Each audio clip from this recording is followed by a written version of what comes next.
Ladies and gentleman, ಧರ್ಮಸ್ಥಳದಲ್ಲಿ ನೂರಾರು ಅತ್ಯಾಚಾರ ಹತ್ಯಾಕಾಂಡ ಪ್ರಕರಣಕ್ಕೆ ಸಂಬಂಧಿಸಿದಂತೆ ಅನಾಮಿಕ ವ್ಯಕ್ತಿ ಅಂತ ಏನು ಕರೆಸ್ಕೊಂಡಿದ್ದ ಚೆನ್ನಯ್ಯ, ಅವನು ನೀಡಿರುವ ದೂರಿಗೆ ವ್ಯಾಪಕವಾದಂಥ ಸಾಕ್ಷ್ಯಗಳು ಲಭ್ಯವಾಗಿವೆ ಅನ್ನುವಂಥ ಸ್ಫೋಟಕ ಅಂಶ ಬಯಲಾಗ್ತಾ ಇದೆ. ಚೆನ್ನಯ್ಯ ಮಾಡಿರೋದು ಷಡ್ಯಂತ್ರ ಅಲ್ಲ. ಬಂಗ್ಲೆಗುಡ್ಡದಲ್ಲಿ 20ಕ್ಕಿಂತ ಹೆಚ್ಚು ಅಸ್ಥಿಪಂಜರಗಳು ಸಿಕ್ಕಿವೆ ಅನ್ನುವಂತಹ ಸ್ಫೋಟಕವಾದಂತಹ ಮಾಹಿತಿ ಸಿಗ್ತಾ ಇದೆ. ಇದು ಈ ಕ್ಷಣದ ಎಕ್ಸ್ಪೋಸ್ಡ್ ಸ್ಟೋರಿ, ನೆಲ ಜಲ ಭಾಷೆಗಾಗಿ ಪ್ರಾಮಾಣಿಕ ಪತ್ರಿಕೋದ್ಯಮ. ನೀವು ನೋಡ್ತಾ ಇದ್ದೀರಾ ಫೋಕಸ್ ಟಿವಿ, ನಾನು ಹೇಮಂತ್.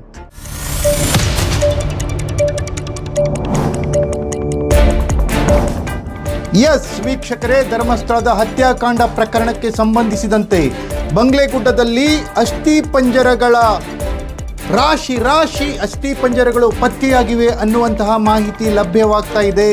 ನಿನ್ನೆ ವಿಠಲ್ ಗೌಡ ಸಮ್ಮುಖದಲ್ಲಿ SIT ಮಹಜರ್ ನಡೆಸ್ತಾ ಇರುವಂತಹ ಸಮಯದಲ್ಲಿ ಬಂಗ್ಲೆಗುಡ್ಡ ಪ್ರದೇಶದಲ್ಲಿ ರಾಶಿ ಅಸ್ಥಿಪಂಜರಗಳು ಪತ್ತೆಯಾಗಿವೆಯಂತೆ.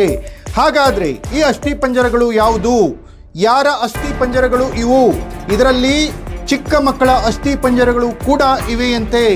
ಹಾಗಾದ್ರೆ ಧರ್ಮಸ್ಥಳ ಪ್ರದೇಶದಲ್ಲಿ ಇಲ್ಲಿಯವರೆಗೂ ಕಾಣೆಯಾಗಿ ಅತ್ಯಾಚಾರಕ್ಕೊಳಗಾಗಿ ಕೊಲೆಯಾಗಿರುವ ಮಹಿಳೆಯರ ಆಸ್ತಿ ವಿಚಾರದಲ್ಲಿ ಕೊಲೆಯಾಗಿರುವ ಪುರುಷರ ಅಸ್ಥಿಪಂಜರಗಳು ಇವೇನಾ? ಇದಕ್ಕೆ SIT ಯಾವ ರೀತಿ ತನಿಖೆ ಕೈಗೊಳ್ಳುತ್ತೆ?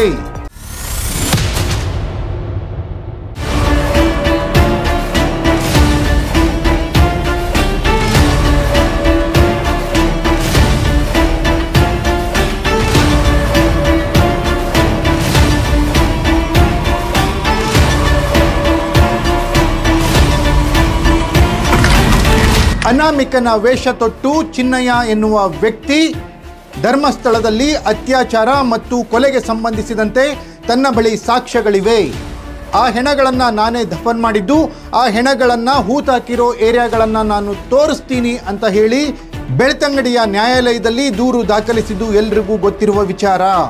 ಈ ದೂರಿನ ಅನ್ವಯ ರಾಜ್ಯ ಸರ್ಕಾರ SIT ರಚಿಸಿ ತನಿಖೆಗೆ ಆದೇಶ ನೀಡಿದ್ದು ಇದು ಕೂಡ ಎಲ್ರಿಗೂ ಗೊತ್ತಿರೋ ವಿಚಾರ.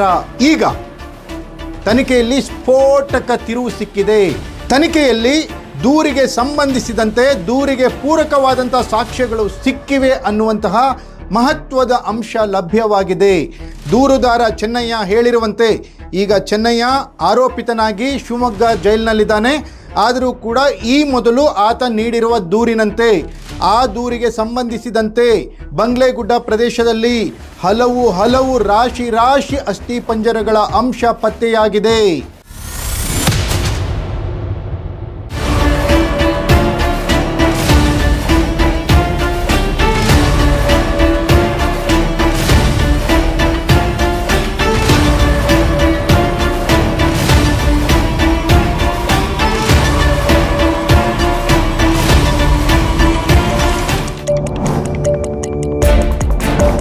ಒಂದು ಕಡೆ ಚೆನ್ನಯ್ಯ ಮೊದಲು ತೋರಿಸಿದಂತೆ 13 ಪಾಯಿಂಟ್ಗಳನ್ನು 15 ಪಾಯಿಂಟ್ಗಳನ್ನು ಗುರುತಿಸಿ SIT ಅಲ್ಲಿ ಉತ್ಖನನ ನಡೆಸಿದಾಗ ಪಾಯಿಂಟ್ ನಂಬರ್ 6 ಮತ್ತು ಪಾಯಿಂಟ್ ನಂಬರ್ 13ನಲ್ಲಿ ಕೆಲ ಅಸ್ಥಿಪಂಜರಗಳ ಅಂಶ ಪತ್ತೆಯಾಗಿತ್ತು.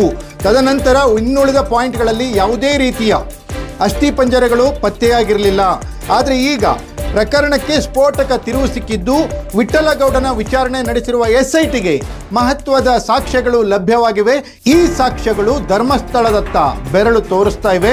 ಹಾಗಾದ್ರೆ ಧರ್ಮಸ್ಥಳದ ಧರ್ಮಾಧಿಕಾರಿ ವೀರೇಂದ್ರ ಹೆಗ್ಗಡೆಯವರ ಬುಡಕ್ಕೆ ಧರ್ಮಸ್ಥಳದ ಬುರುಡೆ ಪ್ರಕರಣ ಬಂದು ನಿಲ್ತಾ ಇದೆ.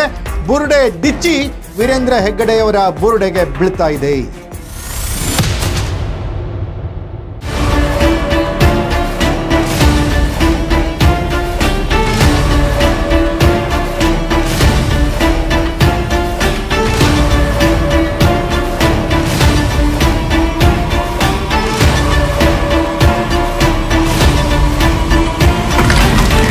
ಎಸ್ ವೀಕ್ಷಕರೇ, ಈಗಾಗಲೇ ಹೇಳಿದಂತೆ ಧರ್ಮಸ್ಥಳದ ಅತ್ಯಾಚಾರ ಪ್ರಕರಣಕ್ಕೆ ಸಂಬಂಧಿಸಿದಂತೆ ಹಲವು ಅಸ್ಥಿಪಂಜರಗಳು ಪತ್ತೆಯಾಗಿವೆ. ಈ ಅಸ್ಥಿಪಂಜರಗಳ ಅಂದರೆ ಚೆನ್ನಯ್ಯ ಏನೊಂದು ಬುರುಡೆ ತಂದಿದ್ನಲ್ಲ, ಆ ಬುರುಡೆಯ ಬಗ್ಗೆ ಪುಂಖಾನುಪುಂಖವಾಗಿ ವರದಿಗಳು ಮಾಧ್ಯಮಗಳಲ್ಲಿ ಬರ್ತಾ ಇದ್ವು. ಈ ಬುರುಡೆ ಕೇರಳದಿಂದ ಬಂದಿದ್ದು, ಈ ಬುರುಡೆ ತಮಿಳುನಾಡಿನಿಂದ ಬಂದಿದ್ದು, ಈ ಬುರುಡೆಯನ್ನು ಯಾವುದೋ ಮೆಡಿಕಲ್ ಕಾಲೇಜ್ನಿಂದ ತಂದಿದ್ದು, ಇದಕ್ಕೆ ವಾರ್ನಿಷ್ ಹಚ್ಚಲಾಗಿದೆ, ಇದಕ್ಕೆ ಬಣ್ಣ ಹಚ್ಚಲಾಗಿದೆ, ಇದು ಮಹಿಳೆಯ ತಲೆಬುರುಡೆನೇ ಅಲ್ಲ, ಈ ರೀತಿಯ ಪುಂಖಾನುಪುಂಖವಾಗಿ ಏನು ಕಥೆಗಳು ಮಾಧ್ಯಮಗಳಲ್ಲಿ ಬರ್ತಾ ಇದ್ವಲ್ಲ ಅವೆಲ್ಲ ಸುಳ್ಳು ಅನ್ನೋದಕ್ಕೆ ಈಗ SIT ಫುಲ್ ಸ್ಟಾಪ್ ಇಟ್ಟಿದೆ. ಈ ತಲೆಬುರುಡೆಯ ಮೃತದೇಹ ಬಂಗ್ಲೆಗುಡ್ಡದಲ್ಲೇ ಪತ್ತೆಯಾಗಿದೆ. ಈ ತಲೆಬುರುಡೆಯನ್ನು ತಂದಿದ್ದು ಬಂಗ್ಲೆಗುಡ್ಡದಿಂದಲೇ ಅಂತ ಹೇಳಿ ಇದೀಗ ರುಜುವಾತಾಗಿದೆ. ಈ ಒಂದು ಪ್ರಕರಣದಲ್ಲಿ ಮೇಜರ್ ಟ್ವಿಸ್ಟ್ ಸಿಕ್ಕಿದ್ದು ಅತ್ಯಾಚಾರ ಮತ್ತು ಹತ್ಯಾಕಾಂಡ ಪ್ರಕರಣಕ್ಕೆ ಸಂಬಂಧಿಸಿದಂತೆ ಈ ಎಲ್ಲ ಬೆಳವಣಿಗೆಗಳು ಧರ್ಮಸ್ಥಳದ ವಿರುದ್ಧವೇ ಸಾಗ್ತಾ ಇದೆ. ಒಟ್ಟಿನಲ್ಲಿ ತಾವೇನೋ ಬಚಾವಾಗ್ಬಿಟ್ವಿ ಅಂತ ಧರ್ಮಸ್ಥಳದ ಧರ್ಮಾಧಿಕಾರಿಗಳೇನಾದರೂ ಅಂದ್ಕೊಂಡಿದ್ರೆ ಈಗ ಪ್ರಕರಣಕ್ಕೆ ಸಿಗ್ತಾ ಇರುವಂಥ ಟ್ವಿಸ್ಟ್ ಧರ್ಮಸ್ಥಳದ ವೀರೇಂದ್ರ ಹೆಗ್ಗಡೆಯವರ ನಿದ್ದೆ ಕೆಡಿಸಿದ್ದಂತೂ ಸುಳ್ಳಲ್ಲ. ಒಟ್ಟಿನಲ್ಲಿ ಧರ್ಮಸ್ಥಳದ ಪ್ರಕರಣದ ವಿಚಾರದಲ್ಲಿ ವಿವಿಧ ರೀತಿಯಲ್ಲಿ ಪ್ರಕರಣವನ್ನು ಬಿಂಬಿಸಿ ಷಡ್ಯಂತ್ರ ಅಂತ ಹೇಳಿ ಅಥವಾ ಇನ್ಯಾವುದೇ ರೀತಿಯಲ್ಲಿ ಪ್ರಕರಣವನ್ನು ಬಿಂಬಿಸಿ ಹಲವಾರು ವರದಿಗಳನ್ನು ಮಾಧ್ಯಮಗಳಲ್ಲಿ ನೀವು ನೋಡಿದ್ದಿದೆ. ಆದರೆ ಈ ಎಲ್ಲ ವರದಿಗಳು ಸುಳ್ಳು, ಇವೆಲ್ಲ ಬೇಸ್ಲೆಸ್ ಅನ್ನುವ ತೀರ್ಮಾನಕ್ಕೀಗ SIT ಬಂದಂಗಿದೆ. ಯಾಕಂದರೆ SITಯ ತನಿಖೆಯಲ್ಲಿ ಧರ್ಮಸ್ಥಳದ ಅತ್ಯಾಚಾರ ಪ್ರಕರಣಕ್ಕೆ ಸಂಬಂಧಿಸಿದಂತೆ ಧರ್ಮಸ್ಥಳದ ಧರ್ಮಾಧಿಕಾರಿಗಳ ವಿರುದ್ಧ ಏನು ಆರೋಪಗಳು ಕೇಳಿ ಬರ್ತಾ ಇತ್ತು ಆ ಆರೋಪಗಳಿಗೆ ಪೂರಕ ಎಂಬಂತೆ, ಆ ಆರೋಪಗಳಿಗೆ ಬಲ ನೀಡುವಂತೆ, ಆ ಆರೋಪಗಳಿಗೆ ಇಂಬು ನೀಡುವಂತೆ ಈಗ ಮಹತ್ವದ ಸಾಕ್ಷ್ಯಗಳು SITಗೆ ಸಿಕ್ಕಿವೆ. ಹಾಗಾದರೆ ಈ ಪ್ರಕರಣ, ಈ ಬುರುಡೆ ಪ್ರಕರಣ ವೀರೇಂದ್ರ ಹೆಗ್ಗಡೆಯವರ ಬುಡಕ್ಕೆ ಬಂದಿದೆ. ಈ ಪ್ರಕರಣದಲ್ಲಿ ಮತ್ತೆ ಯಾವ ರೀತಿ ಟ್ವಿಸ್ಟ್ ಸಿಗುತ್ತೆ ಕಾದು ನೋಡಬೇಕಿದೆ. ನೆಲ ಜಲ ಭಾಷೆಗಾಗಿ ನೋಡ್ತಾ ಇರಿ ಫೋಕಸ್ ಟಿವಿ.